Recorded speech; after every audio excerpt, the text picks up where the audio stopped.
galera, beleza?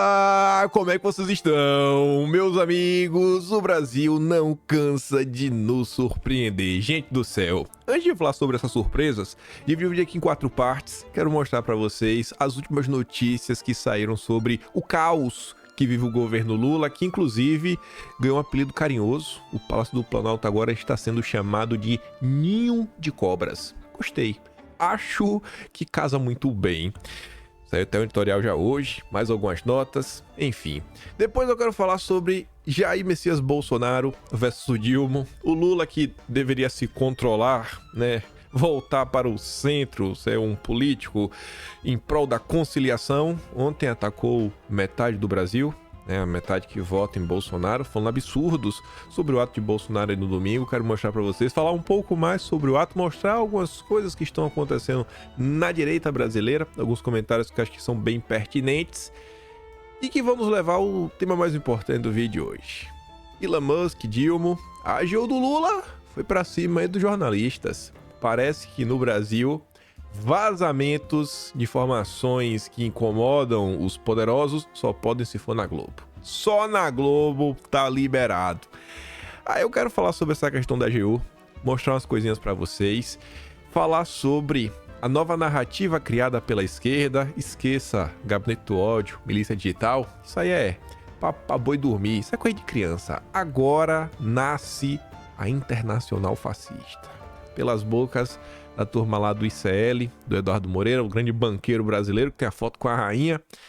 Quero falar sobre isso e, em especial, sobre o Felipe Neto, que rolou ontem, um estudo que a Globo colocou, e um vídeo do Lula que circulou, começou a circular com mais intensidade, na verdade não do Lula, né? É do Lula também, lá no negócio dos jornalistas, mas é um recorte da Globo News, onde o Lula fala sobre a união internacional da turma da esquerda. Fala que vai chamar o Macron, o Sánchez lá da Espanha, enfim. Muita coisa, e no final, se der tempo, falaremos mais sobre o Brasil do Dilma, que é o Brasil que segue dando errado. E vejam só. Lula está irritado com o governo empacado e clima ruim contamina o Palácio do Planalto, né? Tá notório, o governo Lula acabou, estamos diante de um caos. Não é que acabou que vai ter impeachment, não, mas não vai para lugar nenhum mais. Vai ser esse caos aí até o final dos dias, já tá vindo a eleição, confusão. Os interlocutores têm conversado com Lula, acredito que 2 fatores têm perturbado o humor dele. Primeiro, a constante queda na popularidade, né? É um ególatra, egocêntrico. E o segundo é que ele se sente sobrecarregado com tarefas que caberiam aos seus ministros e auxiliares. Tradução: Lula não quer trabalhar. Lula só quer viajar, curtir a vida e ser paparicado por isso. E não tá rolando.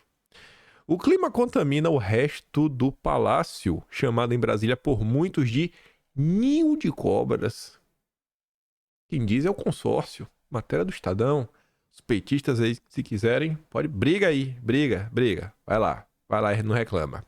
Aí o Estadão hoje de manhã publica o seu tradicional editorial, né? Os seus, são 3 todos os dias. O custo político da falta de rumo.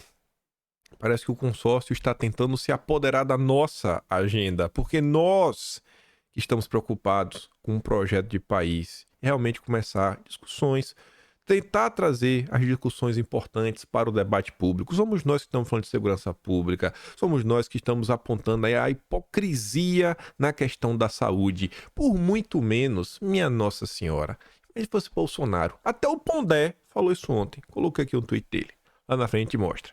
Somos nós que estamos falando de educação, economia, desemprego. Não tá nem pra nada. E a imprensa menos ainda. Até porque... Quem que não sabia que isso ia acontecer, hein? Quem que não sabia? E a imprensa apoiou o Lula. Aí agora se faz de vítima. Mas tudo bem. Lula deu uma demonstração pública de que não é capaz de suportar sozinho na condição de chefe de governo as pressões políticas exercidas pelos líderes do Congresso. Lula, o Estadão falou que você arregou, você não aguenta, você aguenta ou não aguenta? Aguenta ou não aguenta, Lula? No dia 22 passado, no ato de lançamento do programa Acredita, Lula desandou a repreender alguns de seus ministros mais próximos pela claudicante articulação política do governo nas casas legislativas. Ora, seus auxiliares diretos talvez até pudessem ser mais engajados na defesa dos interesses do executivo, mas é de Lula, em primeiro lugar, a responsabilidade de ditar o tom do diálogo institucional com o legislativo. Só que o Lula não quer trabalhar, tá cansado. Nenhuma das admoestações de Lula, no entanto, foi mais injusta do que a direcionada ao Haddad. Logo ele, que tem sido talvez o único articulador político do governo minimamente hábil junto ao Congresso.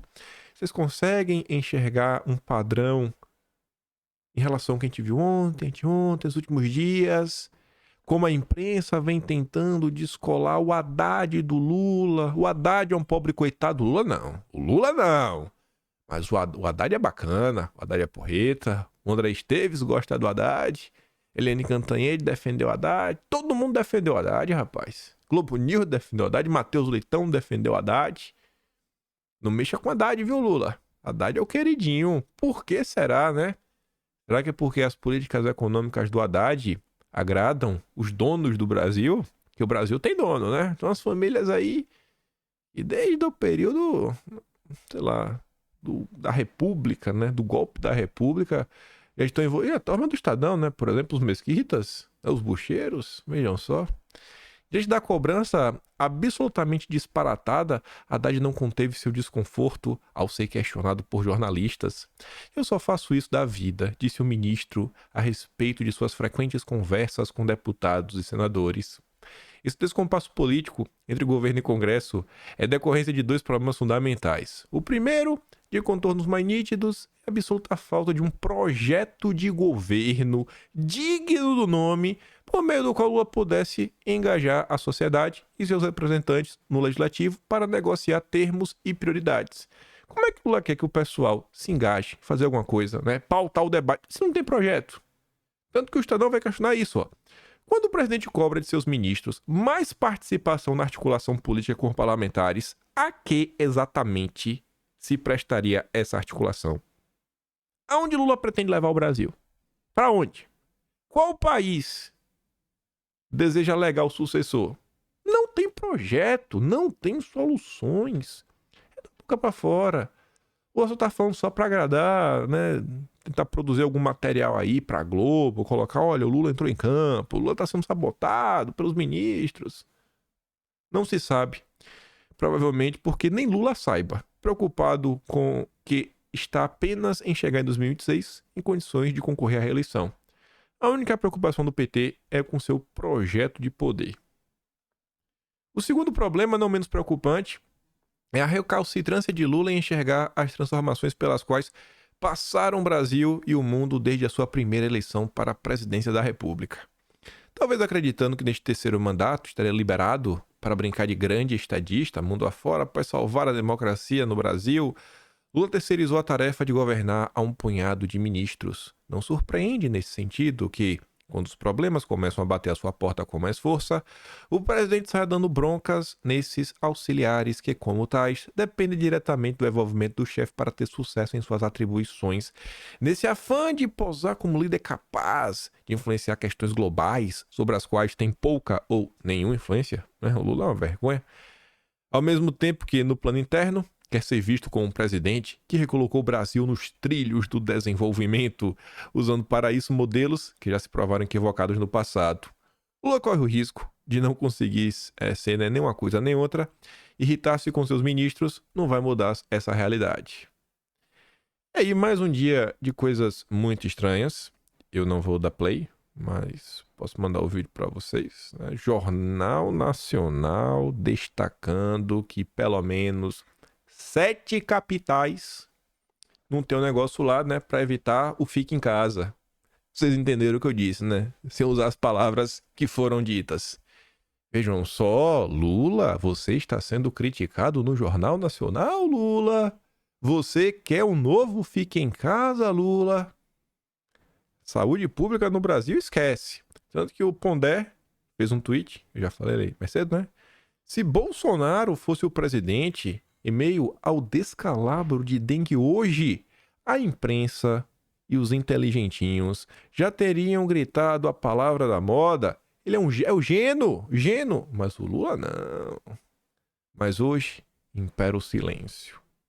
Aí o Henrique pegou aqui esse lindo recorte para mostrar a hipocrisia do inteligentinho chamado Pondé. 10 segundos. Não há dúvida que o Lula é um grande político.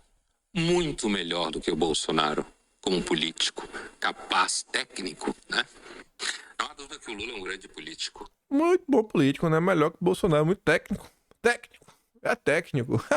Tá bom. Tá bom. Agora aguenta, né? Agora aguenta. Cúmplice. Comentários na esquerda. Os petistas e boa parte da esquerda precisam decidir se o Lula é o maior estadista da humanidade ou um presidente que não consegue fazer nada. Não dá pra ser as duas coisas ao mesmo tempo. Porque essa narrativa, o Lula é o novo Getúlio Vargas. Não, o Lula é maior do que Getúlio Vargas. O maior estadista da história desse Brasil. Mas quando você fala que o Lula não entrega nada, não entrega nenhum agente, nenhum projeto, aí eles reclamam, não, mas você tem que entender, eles gostam desse termo, correlação. A correlação de forças neste momento é muito complicado. Se Lula se arriscar demais, pode tomar um novo golpe, a CIA vai entrar no Brasil. E o petista acredita, né? O petista acredita. Mas por mais que o Jornal Nacional, né, pontua, sem citar o nome do Lula, né, o problema, por mais que o Pondé fale o que falou, sempre temos uma Miriam Leitão para escrever pérolas como esta. Inflação está baixa, mas população sente o peso dos preços. Entenda a diferença entre os números e a percepção. A culpa é do povo. O povo é burro. O povo que não sabe de nada. Essa história tá vindo desde o ano passado. Não, a inflação tá baixa. Não, tá isso. Não, tá aquilo outro. E nos últimos dias, eu não sei se vocês se depararam com isso. Eu creio que vocês devem ter se deparado. Alguma postagem na rede social de diversos perfis diferentes. Normalmente, pessoas comuns. Nenhum grande influenciador, nem nada. Colocando, por exemplo, vídeos de ofertas de produtos aí nos supermercados em 2022, no último ano do governo Bolsonaro. Algumas pessoas até falando, a gente era feliz e não sabia. Tem muito comentário sobre o preço dos alimentos nas redes sociais, quanto tá custando para fazer uma feira, um mercado, comprar pão, coisa básica, coisas básicas. E a imprensa ficou tentando tapar o sol com a peneira o tempo inteiro. Falando que tava tudo de boa, tudo bem, etc. Ontem eu até fiquei sem entender. Eu acho que pelo horário que essa matéria foi publicada, ela já devia ter outro tom. Porque o Lula já deu uma mostra que ele não vai seguir o que o Eduardo Gaia está relatando. Lula é forçado a resgatar estilo ao centro após alertas sobre política e comunicação. Tá bom. O diagnóstico repassado ao presidente é que o centro político que garantiu a vantagem estreita na eleição passada pode se desgarrar do PT em 2026, sobretudo porque o adversário não será Bolsonaro. Não sei, né? Eu não sei. O Brasil é uma caixinha de surpresas. No segundo turno da última disputa presidencial, liberais como Tebet, Pércio Arida se uniram à chapa com o ex-tucano Geraldo Alckmin na vice com um discurso de frente ampla pela democracia. Ao longo das reuniões, nas últimas semanas, Lula foi alertado que, diferentemente dos primeiros governos, ele não pode ter múltiplas facetas, que é o grande ponto que ele vem fazendo. Ele atua, né, como um vassalo do Biden, neoliberal entreguista, enfiando crédito de carbono, agenda verde, deixando os bancos felizes, e no discurso ele afaga a militância petista da Gadolândia, que quer ver o Lula lacrar, independente do que ele está fazendo em termos concretos. Aí a turma está falando, ou seja, tem um discurso à esquerda para falar com sindicalistas e centros acadêmicos e outro ao centro para conversar com o mercado e a direita no Congresso. Agora, com a revolução digital, é preciso adotar uma postura única, já que qualquer corte de fala necessariamente vai repercutir nas redes sociais. O interlocutor de Lula afirmou sob reserva ao Estadão que o presidente percebeu esse novo momento da conjuntura política e da comunicação. Ele percebeu. Vamos ver se ele percebeu, né? Percebeu muito. Tanto que ontem ele chamou metade do Brasil, né? Que são as pessoas que concordam e apoiam o ato de Bolsonaro do domingo. Não me preocupa os atos dos fascistas. Pra quem tá tentando migrar pro centro, o Lula me parece muito radical, muito à esquerda.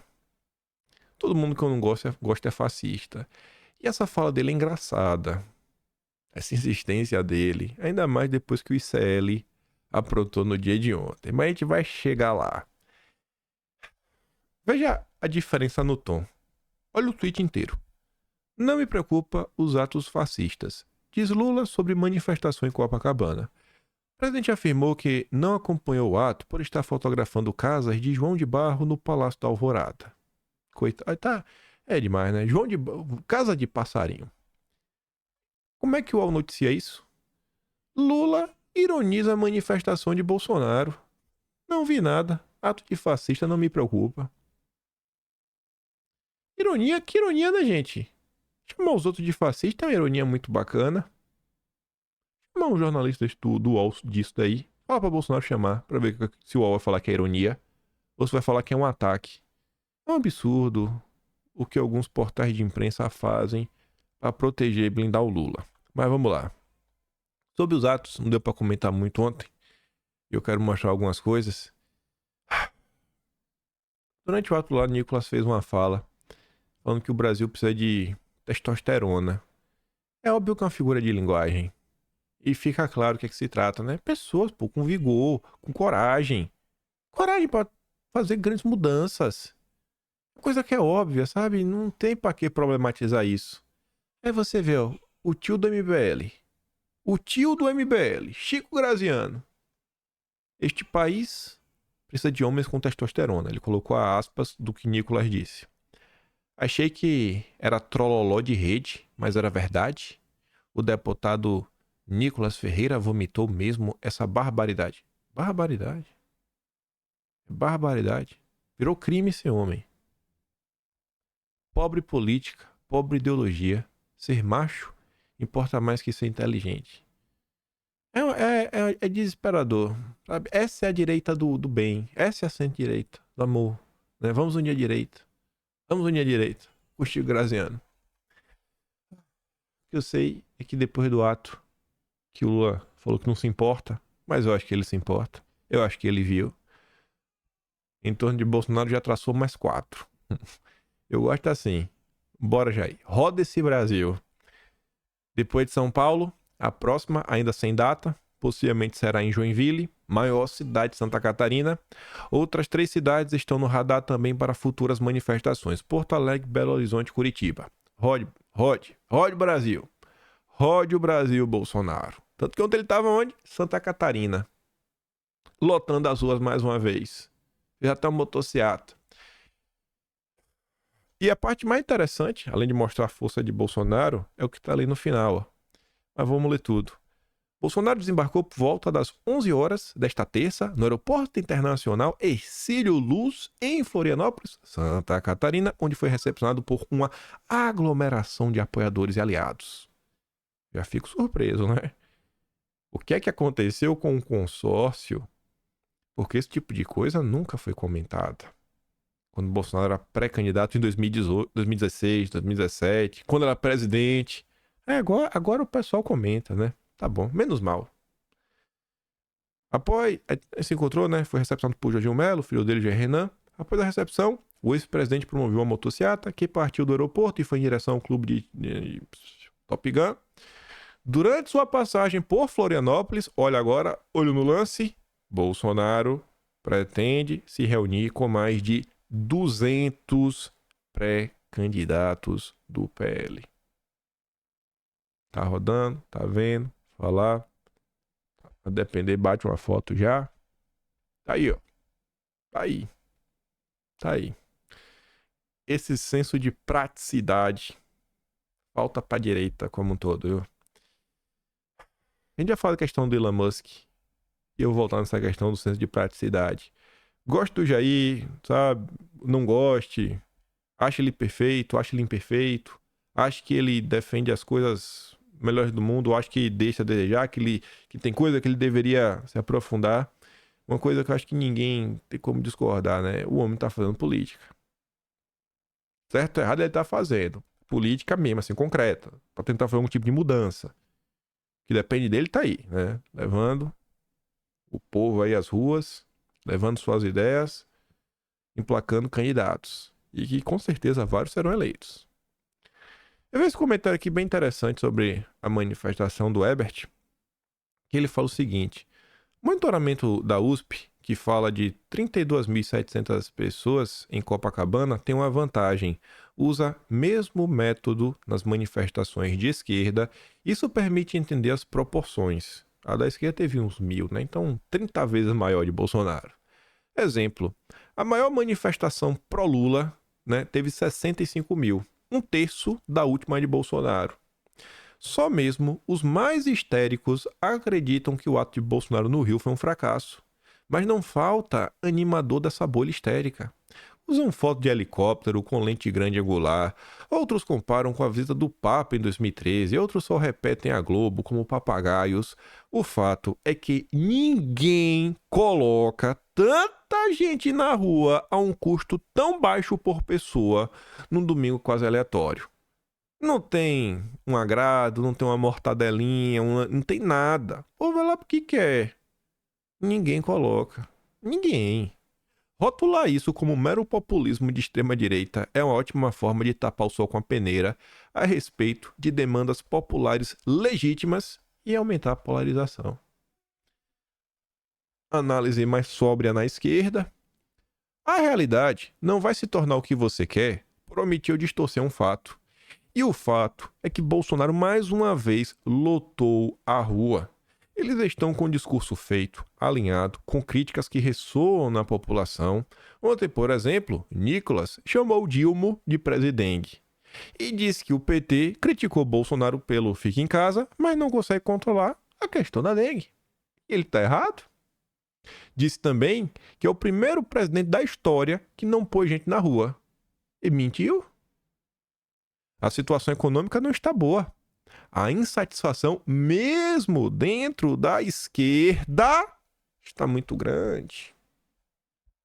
A gente tem comentado isso frequentemente, mostrando pessoas da esquerda insatisfeitas. A esquerda está muito insatisfeita com Lula. Está muito satisfeito. Aí é o ponto que eu bato tanto na tecla, de realmente tentar entender o que está acontecendo no governo Lula. Porque, pare e pense.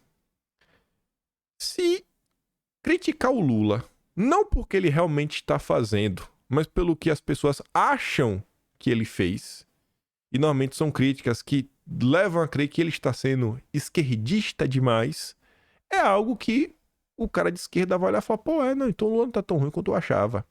Mas se você entende por que a esquerda está insatisfeita e você realça, né? Você reforça essa insatisfação da esquerda, mostrando por que realmente Lula traiu a esquerda, traiu o Brasil, traiu a pátria, tá destruindo o país. Eu acho que tem muito mais chances de deixar o Dilma chateado. Mas enfim, né? A insatisfação mesmo dentro da esquerda está muito grande e os dados estatísticos, como em 2013, não dão conta da realidade, que é muito mais complexa.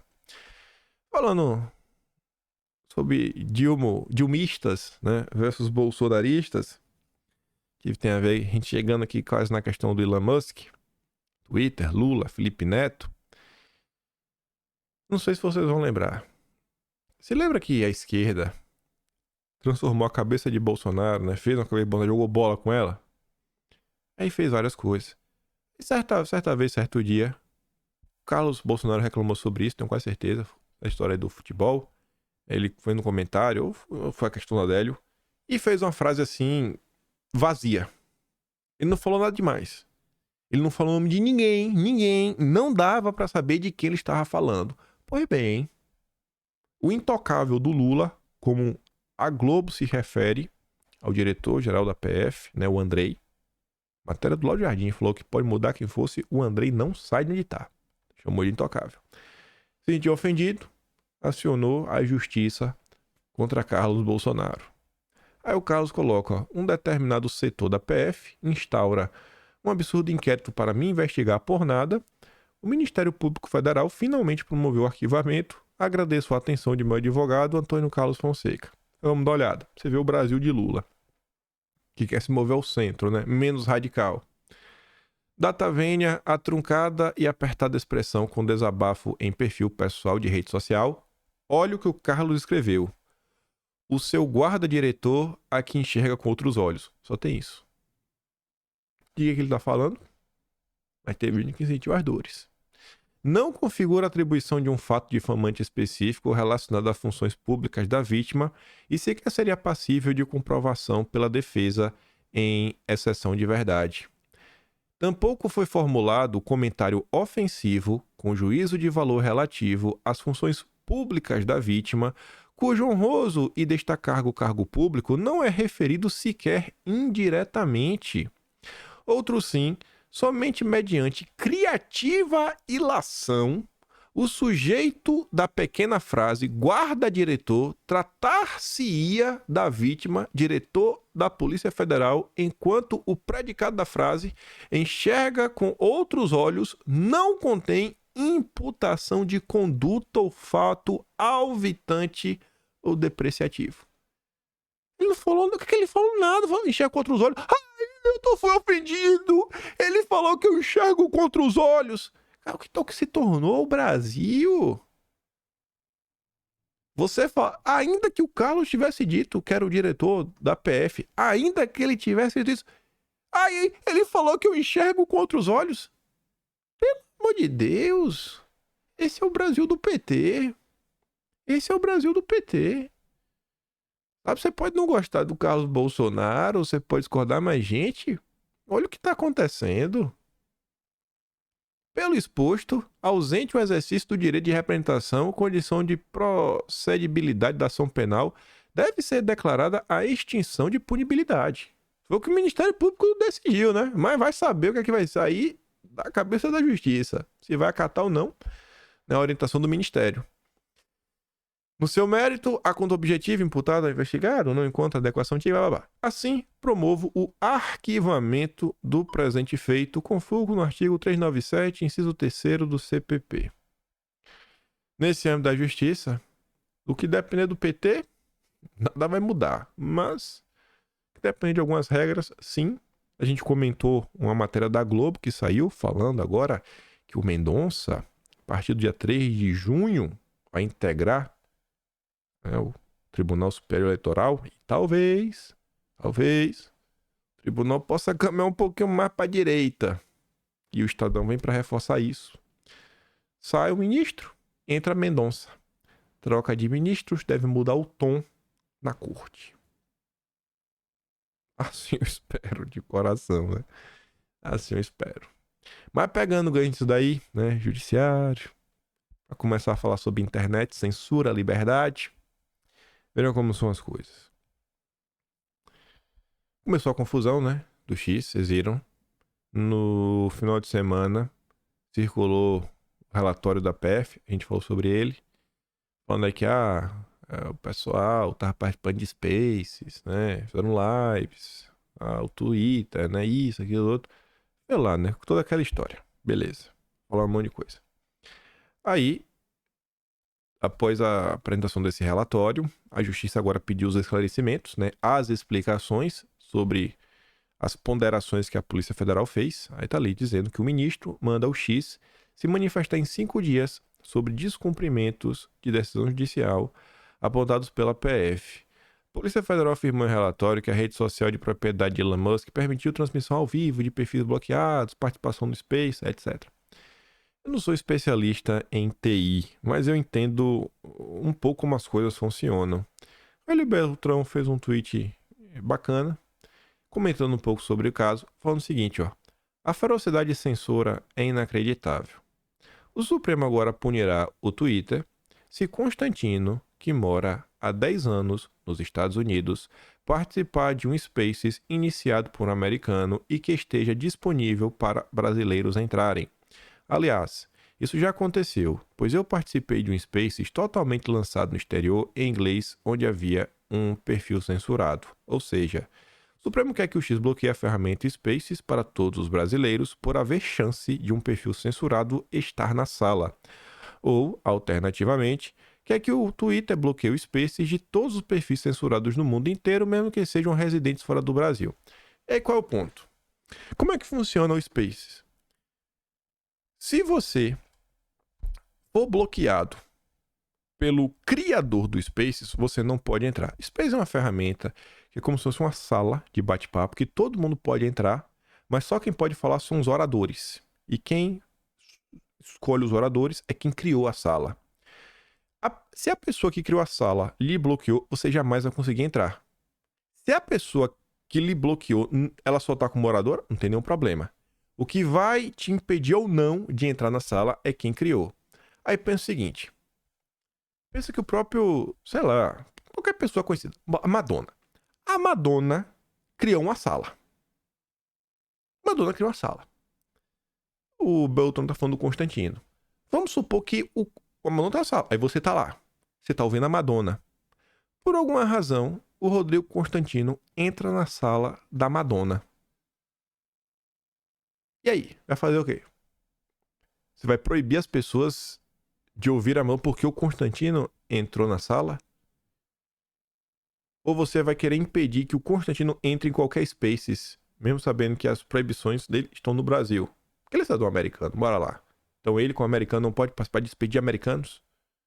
Você começa a ver como são problemáticas algumas coisas e você talvez não tenha algumas soluções a contento e que talvez algumas dessas ponderações não levam em conta alguns aspectos técnicos de toda essa situação que é bem complexa. Dureza, né? Mas não importa. Não importa porque a Polícia Federal sabe muito mais que a gente. Não sei nem por que eu coloquei isso na mesa, né? A gente não sabe, quem sabe das coisas é a turma do Lula. Aí a turma do Lula, que é realmente a turma do Lula, né? Que é o AGU, é o Bessias. Site oficial do governo.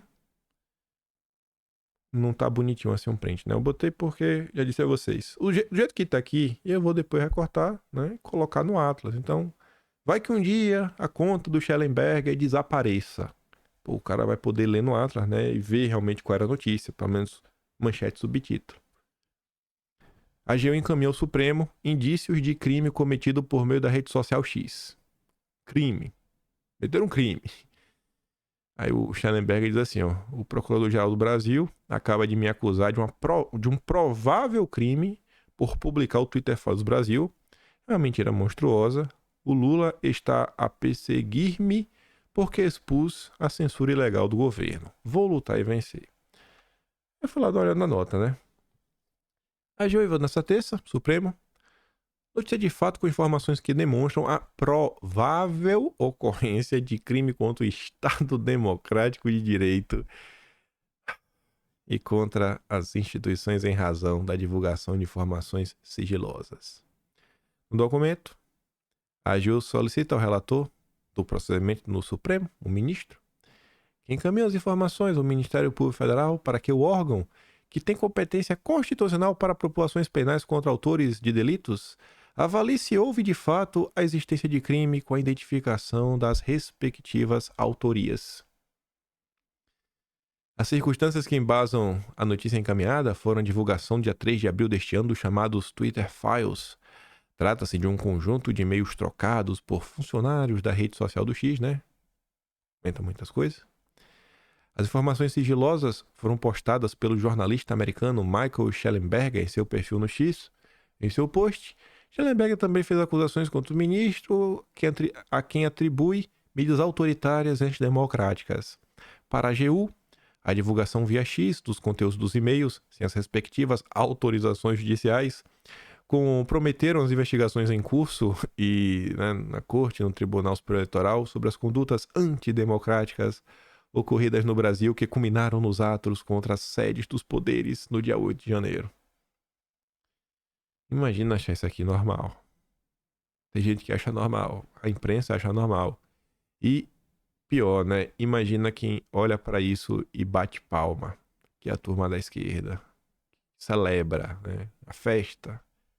A grande vitória. Hugo Freitas, jurista, Gazeta do Povo, ele coloca um pedaço da peça da AGU. Ele destaca ali, né? Ações que supostamente utilizam meios de comunicação e redes sociais para influenciar e distorcer debates públicos importantes como projetos de lei. Aí Hugo fala o seguinte, né? O Twitter Files revelam que pessoas estavam sendo investigadas por participar do debate público sobre, um projeto de lei. A PEC, na verdade. A AGU pede criminalização de quem divulgou. Qual o motivo? Estão atrapalhando nosso trabalho de investigar quem participa do debate público sobre o projeto de lei. É umas coisas assim que...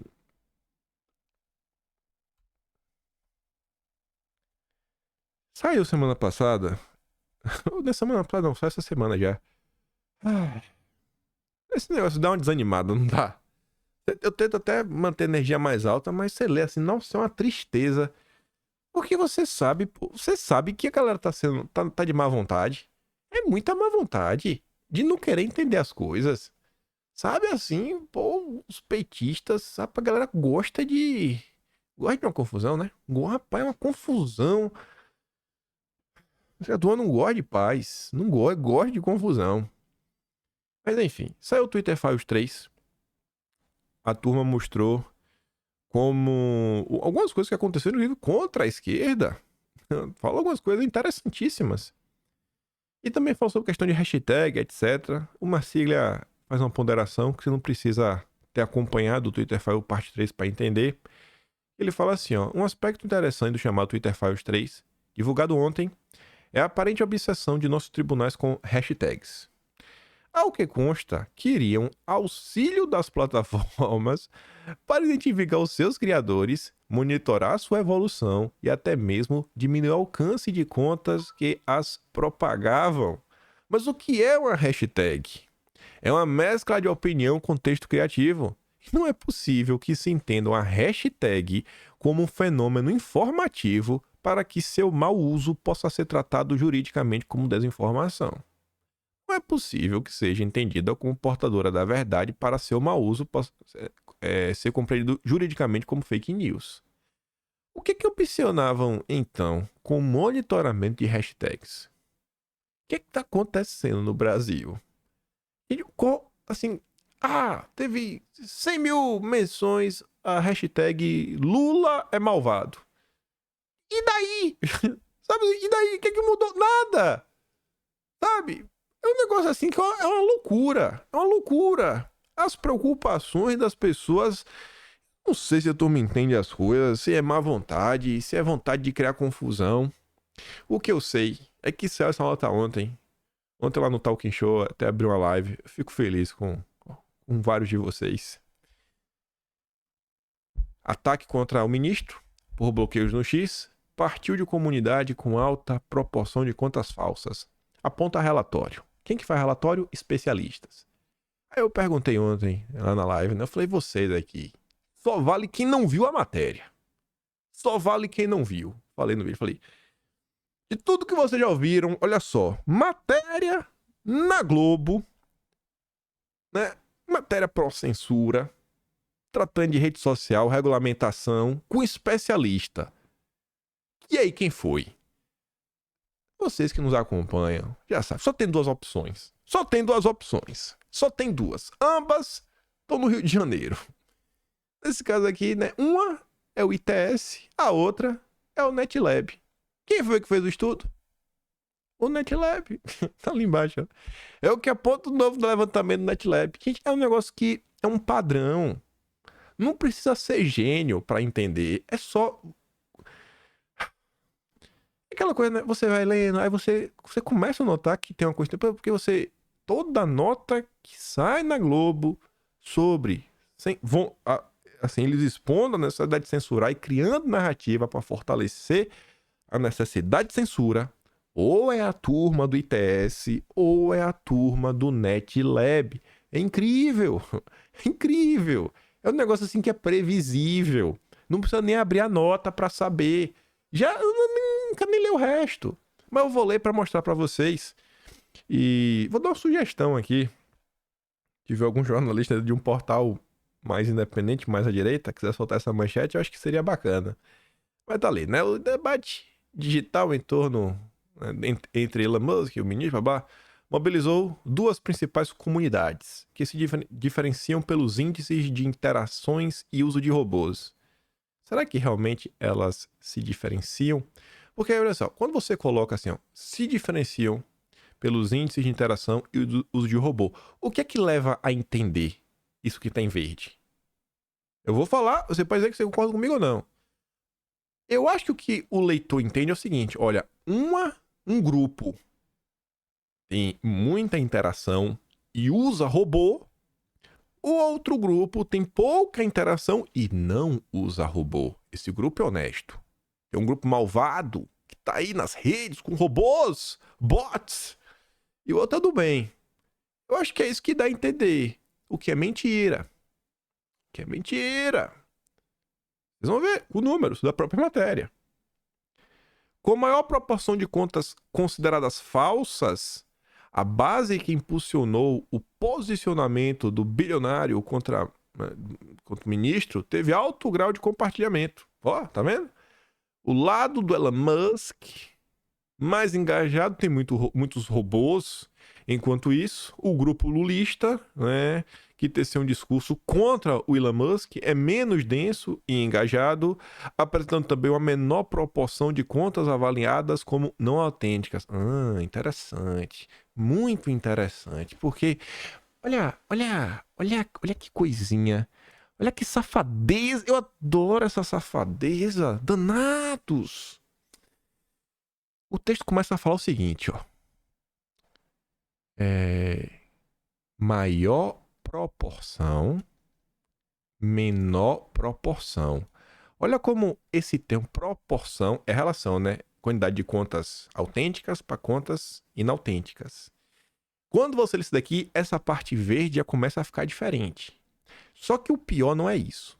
Quando a matéria desse lixo chamado Globo fala do lado da liberdade, as contas inautênticas são, contas consideradas falsas.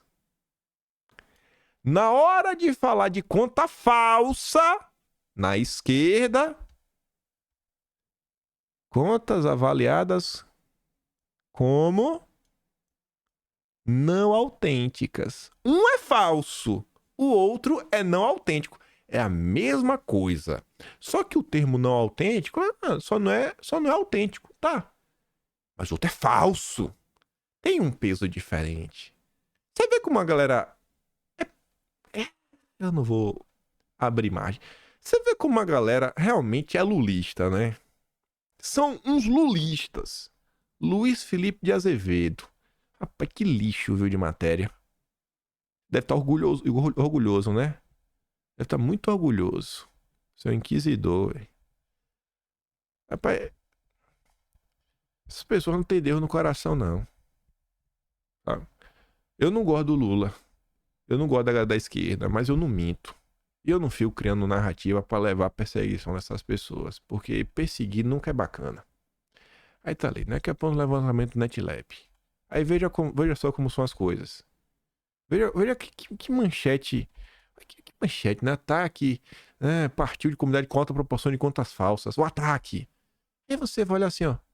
Na comunidade que propaga o discurso do empresário, a proporção de contas considerada autênticas, ou seja, perfis, valida 49,88. Enquanto a possibilidade de robôs é 47,97. Na base oposta, você tem 35,58 como robôs. Ou seja, gente... O que a gente tá vendo aqui é que a turma do Lula, 1/3 dos lulistas na rede social são de robôs. O que tem que pegar jornalistas desse Brasil, sirene, bota o emoji de sirene, aquele, o bomba, o bom, urgente, caixa alta, giroflex. Rede Globo acusa lulistas de usar robôs. Segundo estudo divulgado pela Globo, quase 36% dos lulistas são robôs. E você só coloca esse pedaço da nota. Aí no final você coloca um disclaimer, né? Fizemos essa matéria de clickbait para mostrar o lixo que é o jornalismo da Globo. Aí você destaca o negócio do inautêntico, etc, tudo mais. Não é possível. Cadê a figura do ombudsman na imprensa para pontuar Mostrar, a pessoa que... Eu não vou falar nada. Eu não falo o que eu penso. O que eu penso não é o que vocês pensam. A gente se entende sem falar nada. A gente se entende sem falar nada. Não precisa falar pra entender o que a gente tá pensando aqui nesse exato momento. Solta assim, sirene, giroflex. Tem que começar, pô, tem que desmoralizar uma coisa dessa. É um absurdo. Tenta vender um lado é o bom, o outro lado é mal. Gente, e você sabe que uma conta inautêntica, o que é um robô? Não tem como eu provar isso. Tem, na verdade tem. Eu já provei um robô. Eu provei. Como é que eu provei? Vamos lá. Vamos falar de Twitter. Quando você vai no Twitter, o que a conta tem? Ela pode ter uma foto, ela pode ter uma foto de capa, ela tem um arroba, ela tem um nome. Tudo bem, é isso daí. No passado, quando você fazia um Twitter do celular, aparecia, né? Tweet from iPhone, Twitter from Android, se era pelo computador, Twitter web. Certa vez, o que foi que eu notei? Eu postei uma coisa contra o Sérgio Moro. Eu cliquei no meu post, acho para editar, consertar, porque o Twitter liberou essa ferramenta. Quando eu cliquei, já tinha um comentário, e marcando assim, sei lá, 3 segundos, 7 segundos, que o comentário era um texto com uma imagem. Olha só. Ainda que o texto esteja pronto, que é Ctrl+C, Ctrl+V, gente, imagina, em 7 segundos, você colar o texto, depois copiar a imagem, colar a imagem e postar o tweet, você fazer com sua internet o upload e a coisa chegar. Cara, é muito rápido. Não tem como uma pessoa fazer isso. E aí, na época, não tinha Twitter for Android, não tinha Twitter for Web, nem Twitter for iPhone. Tinha o nome de uma coisa, tipo de um software. Que o Twitter colocava essa label, né, esse rótulo. Quando você clicava, você via que era um programa de automatização. E aí eu comecei a ver que esse mesmo texto, com essa mesma imagem, estava sendo replicada. Eu comecei a fazer teste, e eu não falei, eu fiquei fazendo. Virou dossiê. Um cara da área de TI, trabalhava numa empresa grande, a empresa na época se pronunciou para falar que não tinha nada a ver com o caso e o cara conhecia o irmão do Sérgio Moro. Isso aconteceu, ficou provado, documentalmente, mas eu consegui mostrar uma. O que é que eles olham para classificar como robô, não é robô, etc, tudo mais? Não sou especialista, mas eu entendo minimamente. Por exemplo, esses estudos, eles começam a olhar indícios de que possivelmente você está lidando com a conta inautêntica. Por exemplo, quando eles começam a ver que várias contas diferentes estão copiando e postando o mesmo texto, pô, isso é meio estranho, né? Contas diferentes com a mesma mensagem, às vezes uma mensagem com a hashtag, pô, isso pode ser meio estranho.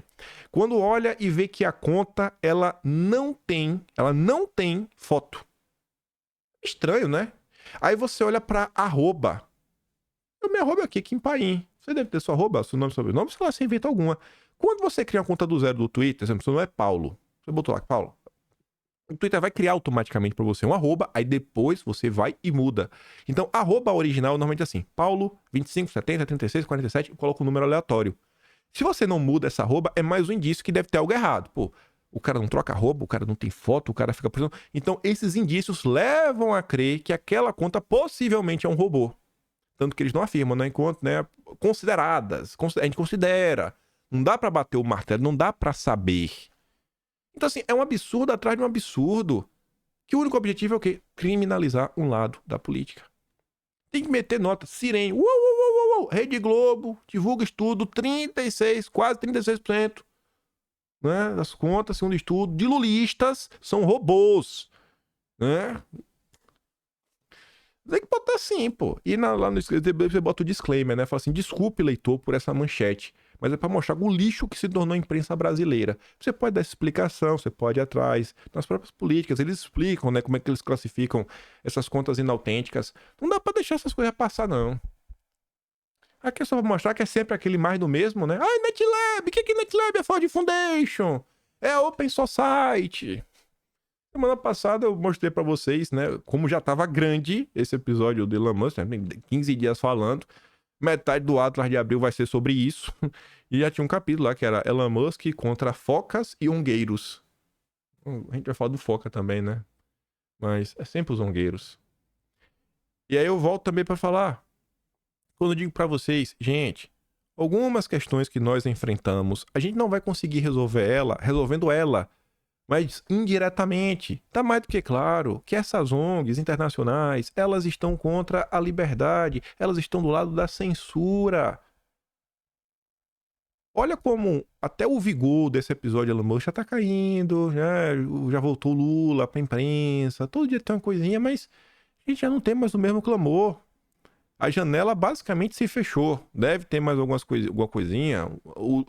Pronto, a Câmara lá nos Estados Unidos pediu o documento pro Biden. Qualquer comunicação que possa ter do governo brasileiro. Teve algum deputado nosso, coisa mais simples, pegava aquele documento, traduzia pro português, fazia o mesmo requerimento pro governo federal, entrava aí com lá. Governo federal, queremos todos os documentos de qualquer tipo de troca de mensagens entre Lula e a administração Biden. O mesmo pedido que fez, né, dos Estados Unidos pro Brasil, faz do Brasil pros Estados Unidos. Se movimentar, gente, uma coisa com, sabe? Tenta marcar um gol aí, deputado. Pelo amor de Deus, os senhores e senhoras lacram na internet, mas tenta botar a bola no gol. Pelo amor de Deus. Sério mesmo, pelo bem do Brasil. Vamos pensar em alguma coisinha aí, né? Poxa, e a oportunidade tá se esvaindo, né? E é isso, né? Perdemos a oportunidade. Até o momento, nada mais concreto foi colocado na mesa. Teve ganhos? Tivemos ganhos. É inegável. Poxa, teve narrativa de mostrar a parte da sociedade acordar para várias coisas que estão acontecendo. Mas a gente podia ter. Né? Vocês estão satisfeitos ou queriam um pouco mais? Talvez não. Dá para ter mais um pouquinho, né? Cabe um pedacinho a mais, né? Cabe um pedacinho a mais na barriga, o estômago ainda tá roncando. Tem parceria com o Aston Brasil Office. Aí as pessoas estavam assim, meu Deus! As pessoas estavam surpresas quando descobriram. Tem que se preocupar mais com algumas coisinhas, né? A nossa direita. Tem que amadurecer um tiquinho. Elon Musk deve depor por videoconferência à Câmara, né, sob o ministro. Nos bastidores, dado como certo que ele vai aceitar o convite. Eu trouxe a nota só por causa disso, porque diz que o Elon Musk deve aceitar. É o que diz nos bastidores. Aí eu não vou dar play, porque tá ali na tela o que o Felipe Neto falou. Ele participa de um evento na Câmara dos Deputados, falando que tem que mudar o nome, não chamar de regulamentação, que o povo tem medo. É o que a Globo fez, mudar de PL das fake news, né? Regulação das redes para PL das redes sociais. O Felipe Neto tá propondo a mesma coisa e ele chama, né, o Arthur Lira, que foi infelizmente titulado pelo excrementíssimo Arthur Lira. Eu acho que os deputados deviam chamar o Lira de excrementíssimo. E se o Lira se incomodar, falou, Lira, por que você tá incomodado? Por que você não falou então do Felipe Neto? A gente pensou que tava liberado, então, me perdoe. Você vai reclamar do Felipe Neto também? Porque senão vai parecer que a hipocrisia é sua. A turma também tem que dar umas cutucadinhas, né? Tem que provocar. Fala aí, irmão. Qual vai ser? Qual vai ser? Aí Felipe Neto tava lá, né? Representando o Instituto Vero, que ele fundou. E muita gente apontando ontem. Muita gente descobriu que não sabia que um dos grupos que doou pro Felipe Neto foi o Soros. Ele mesmo assume, tá nem aí, ó. Várias outras entidades contribuíram, incluindo a Open Society do Jorge Soros. Esperneiam os fascistas enquanto ele trabalha. Não, tu me esperneia porque é um absurdo, né? Se fosse qualquer coisa similar com a direita recebendo dinheiro internacional, tava todo mundo preso. É por isso que a turma fica puta da vida. Ah, Felipe Neto.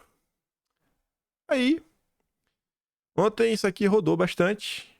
Acho que essa narrativa tem tudo pra crescer. Acho que tem tudo pra crescer. Porque o ICL é um canal que tem dono. Se chama Eduardo Moreira, um banqueiro, tem muito dinheiro. Eduardo Moreira vai mandar o pessoal bater isso aqui todo santo dia. Só se refira agora como internacional fascista. Quem que trabalha no ICL? Leandro Demore, cara miúda. Eu chamo de cara miúda porque, olha o rosto desse rapaz.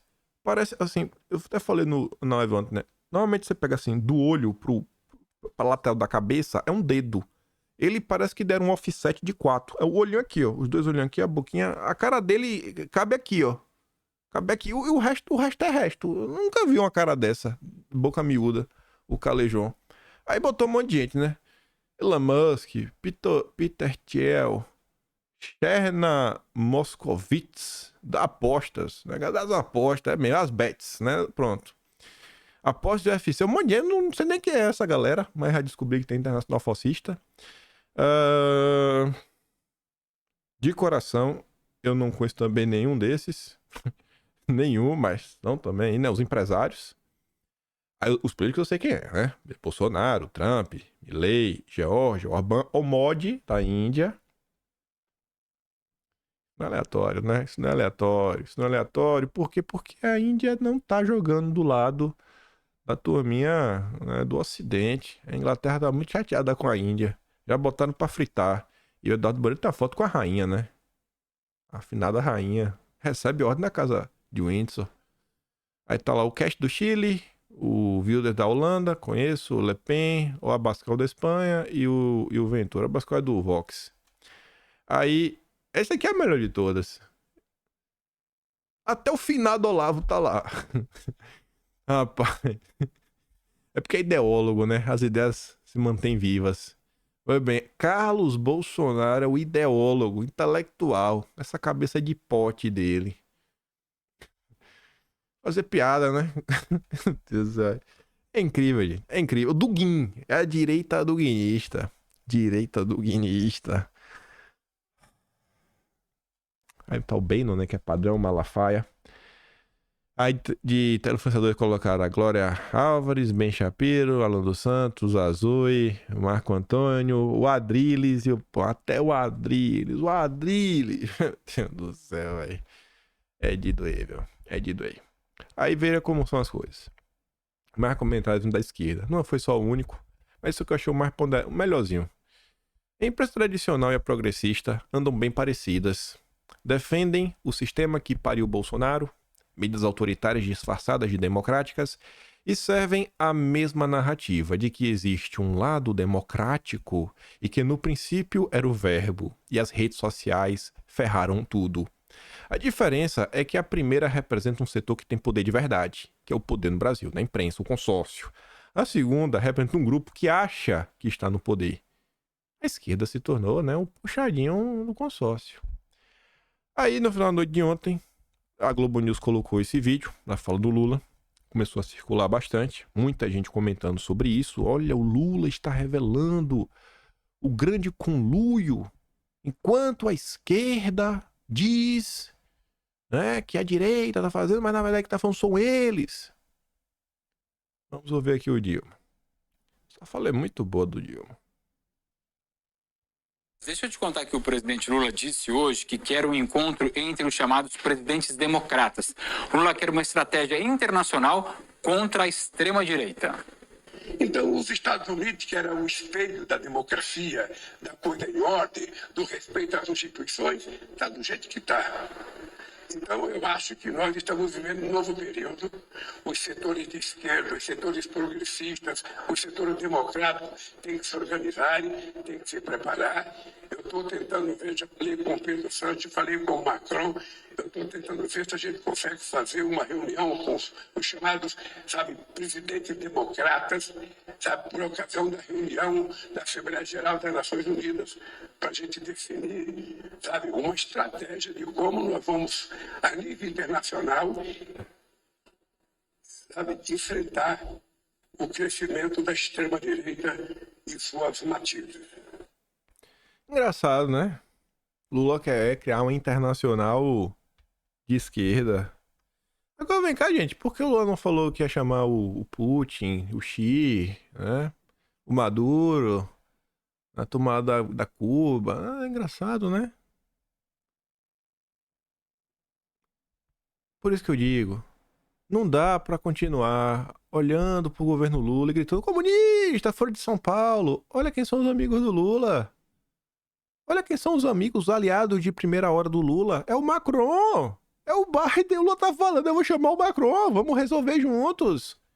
E isso daí, eu vi que ontem algumas pessoas estavam assim, meu Deus, olha, o Lula está, olha só o que o Lula quer fazer. Eu fiquei meio triste de ver isso daí, sabe? Porque eu vejo que algumas informações que são importantes, elas não ganham a luz do dia, como elas deveriam ganhar. Eu não sou a pessoa mais inteligente de todas, mas eu tento trazer informação. Quero informar vocês, pra vocês saberem das coisas. Esse aqui é o Atlas Brasileiro de abril de 2023. E o que o Lula tá falando aí não é nada novo. Absolutamente nada novo. Eu acho que, na verdade, o que o Lula tá falando, vamos ver, isso já está acontecendo há um ano. Essa ideia aí já tem mais de um ano que está avançando nos bastidores. Com base no que eu digo isso? Você vai lá no Atlas, você abre na página 117. É o primeiro tópico do capítulo de regulamentação das redes. O tópico se chama Ações Governamentais. Coisa que aconteceram em abril do ano passado. Aí você vai na página, 2 páginas depois, na página 119, no canto inferior direito. Aí você vai ver essa notícia aqui, ó. A rede de influência planejada de Lula com os democratas dos Estados Unidos servirá aos interesses liberais globalistas. Vamos ver se não é a mesma coisa que eu vou estar falando? Se não já foi colocado em campo? O analista André Coríbico, que já apareceu nos atlas anteriores para demonstrar as mentiras e hipocrisias ao redor do Lula no que diz respeito à sua agenda internacional, trazia uma grave denúncia, destacando que o editor associado do Político para Assuntos Globais, o Alexander Burns, havia soltado uma reportagem exclusiva que o Coríbico classificou como bombástica, cujo título traduzido era Plano de Lula, uma batalha global contra o trumpismo. Você vê que ele começa falando dos Estados Unidos. Não, os Estados Unidos, antes da liberdade, olha como está agora. Na matéria do Político, Burns citava alguns democratas americanos que haviam se reunido com Lula durante sua viagem a Washington no início de fevereiro, para informar sua audiência sobre os planos do líder brasileiro de lançar uma rede global de influência em parceria com aquele partido. Exatamente o que o Lula falou. Como funcionaria essa rede global de influência em parceria com o Partido Democrata? Estava em linha com o monitoramento que o PT iria realizar nas redes da extrema-direita, que se falava sobre isso, né? Em abril do ano passado. E a matéria é aquela, 13 de abril de 2023. Indo direto à fonte, vamos analisar a nota original do Burns, publicada no site Político. Burns começa o relato do plano do Lula informando que, em reuniões privadas com parlamentares progressistas e líderes sindicais, Lula deu um recado terrível, segundo 4 pessoas presentes nas discussões.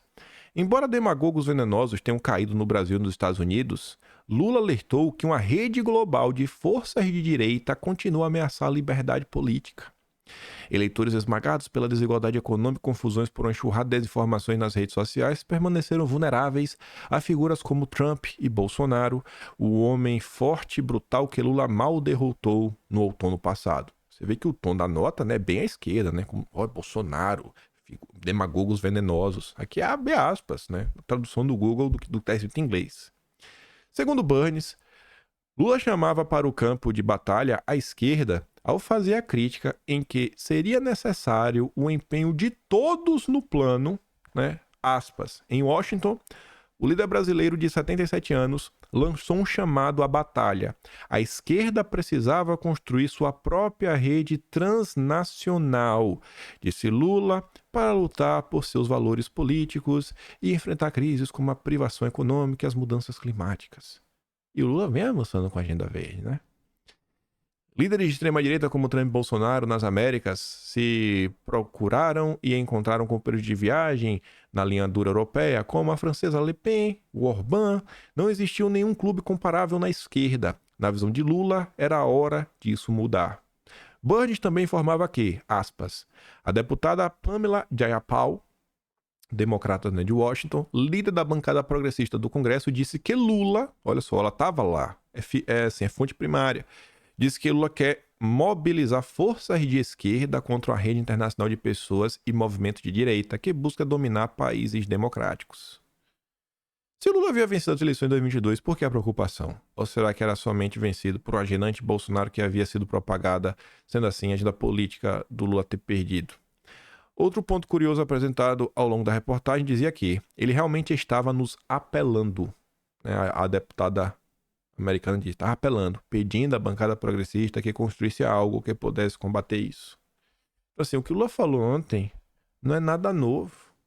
Não deveria pegar as pessoas de surpresa, principalmente nossa classe política. Eu podia trazer o slide mais bonitinho, né? Que eu usei em vídeo. Destacado. Mas eu trouxe do ato para mostrar, porque eu trago do ato por uma razão. Que dá para provar que eu escrevi, né? que realmente foi lançado no passado. Pessoal, ano passado, em abril, a gente falou sobre isso. Não tem nada novo no front. Nada novo. Nada novo. Nada novo. E não foi feito nada lá atrás. Não foi proposto nada. Poderia ter tido, né? Um pedido, questionamentos. Questionar o próprio governo, ministro, etc. Tudo mais. Alguma dessas comissões. Quando saem matérias sobre Bolsonaro, quantas matérias não saíram contra Bolsonaro que a esquerda não utilizou? Ou pelo menos não propôs requerimento para explicação? Essa aqui é uma matéria de pessoas que estiveram com o Lula em Washington em fevereiro de 2023, na sua primeira viagem, que ele foi lá lamber as botas do Biden. Ninguém fez nenhum questionamento. Nenhum. A agenda do Lula a agenda mesmo do Lula globalista tá avançando e... Sabe, é isso que eu digo assim, pô, tá acontecendo muita coisa no Brasil, tá. Mas as oportunidades e os eventos que aparecem, beleza, ano de eleição, entendo disso, né? Às vezes os deputados estão ocupados, montando base, vereador, etc. Mas normalmente eu acho que fica a desejar um pouco, sabe? Vou falar, vou ser chato mesmo. Ser chato. Pra vocês serem chato com os deputados e aí os deputados tentarem dar se mover um tiquinho. Eu acho que pelo menos, tenho quase certeza, quase boto minha mão no fogo, que será apresentado em breve um projeto de lei aí pra essa questão de ONGs, pelo menos. Isso vai ser apresentado. Quase certeza. Quase coloco minha mão. Não vou colocar porque nunca sabe como é o Brasil. Mas acho que isso vai sair do papel. Mas, pô, a gente precisa realmente começar a se questionar. Pô, até na hora de fazer críticas ao governo, entender o que realmente tá se passando. Pra criticar sabe, mais incisivo. Aquela crítica que realmente... Você pode trazer, não só, sabe, não só falar para convertidos, vamos falar assim, e entender realmente o que está se passando no Brasil. Tá acontecendo muita coisa, muita coisa. Eu tô meio triste com o desfecho dessa situação do Musk, que para mim tá chegando no desfecho. Não é a primeira vez que acontece uma coisa assim que passa. Por outro lado, eu fico feliz com o Bolsonaro. Tá rodando no Brasil, realmente montando base. Esse não tem o que negar, esse aí tá todo mundo vendo. Segue fazendo aí muito, mesmo sem mandato. E o Lula tá na pior. Vamos ver também como é que o pessoal vai aproveitar esse momento do Lula. Tinha um vídeo que eu queria mostrar pra vocês que circulou ontem. Eu fiquei muito surpreso de uma ex-senadora. Eu falei, minha Deus, mas não tem como não comentar esse vídeo nos próximos dias, que ele se encaixa muito em diversos temas diferentes. Como já tá meio longo, eu tô escutando o Saulo chorando. Eu também tô meio cansado. Tô cansado esses dias, né? Mas meio cansado, eu tento ficar mais animado. Talvez seja o cansaço que me deixa meio triste. Mas é isso. Qual é o meu trabalho? Quer dar um tiquinho mais? Pessoal meu no canal. Tem um Tony Valeu. Tem um Patreon na descrição. E tem o Atlas brasileiro. Você pode, inclusive, se for assinante, imprima um pedaço. Dê pro amigo seu. Né, pra ele ler. Aquele amigo que você sabe que se preocupa com segurança pública. Você pega lá os capítulos e imprime pra ele. Se preocupa com economia. Algo específico com economia. Você imprime e dá pra ele. Não tem, dá pra dar, vender e emprestar todos os temas inimagináveis da história do Brasil. Se tem alguém que fica dando pitaco, que é o que a gente sabe dar pitaco, muito pitaco, muitos pitacos e opiniões sem nenhuma base, mas a gente dá pitaco, tá lá. Fico por aqui, vou mandar os vídeos que eu dei pra ela no canal, e deixa aquele grande beijo, abraço, tamo juntos, valeu meus amigos, fui!